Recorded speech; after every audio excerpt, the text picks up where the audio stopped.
Bonjour, je vous propose d'aborder la notion de partie intéressée, plus précisément les parties intéressées dans un système de management combiné, c'est-à-dire alliant à la fois, par exemple, l'axe qualité selon un référentiel ISO 9001 et l'axe environnement selon un référentiel ISO 14001. Cette notion de partie intéressée n'est pas nouvelle, sauf, il est vrai, avec l'ISO 9001 dans sa révision 2015. Il existe donc des définitions. Prenons là encore pour exemple, une partie intéressée est une entité, une personne qui peut soit influencer, soit être influencée par l'entreprise.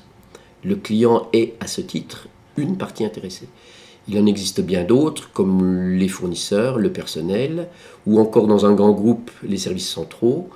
On pourrait prendre également de manière plus précise les banquiers, les assureurs ou dans l'environnement de l'entreprise, les collectivités locales qui sont également des parties intéressées. La question qui peut se poser est la suivante. Dans un système de management combiné, les parties intéressées sont-elles les mêmes, ont-elles les mêmes exigences dans un système orienté qualité, ISO 9001, ou orienté environnement, ISO 14001?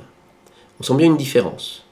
Pour illustrer cette différence, prenons les exigences légales et réglementaires applicables, tout simplement parce que ces exigences-là ont une forte influence sur le fonctionnement de l'entreprise.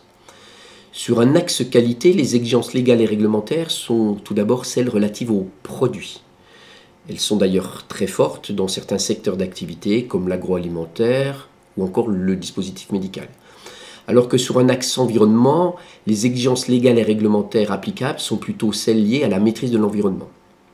Des parties intéressées peuvent donc être sur un axe qualité dans le domaine agroalimentaire, la DGCCRF, répression des fraudes, qui va être intéressée par le respect de la réglementation dans un souci de sécurité pour le consommateur, alors que sur un axe environnement, nous aurons plutôt la DREAL qui sera, elle, intéressée par le respect des exigences légales et réglementaires relatives à l'environnement dans un souci de maîtrise environnementale.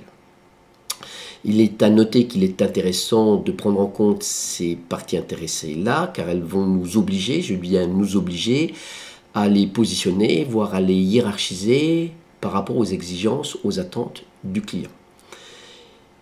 L'objectif n'est nullement de faire une liste exhaustive des parties intéressées et de leurs attentes, mais d'identifier au sens des référentiels d'ailleurs celles qui sont pertinentes, c'est-à-dire celles qui sont en forte interaction avec l'entreprise, afin de disposer d'un système de management qui soit à la fois simple et efficace. Merci.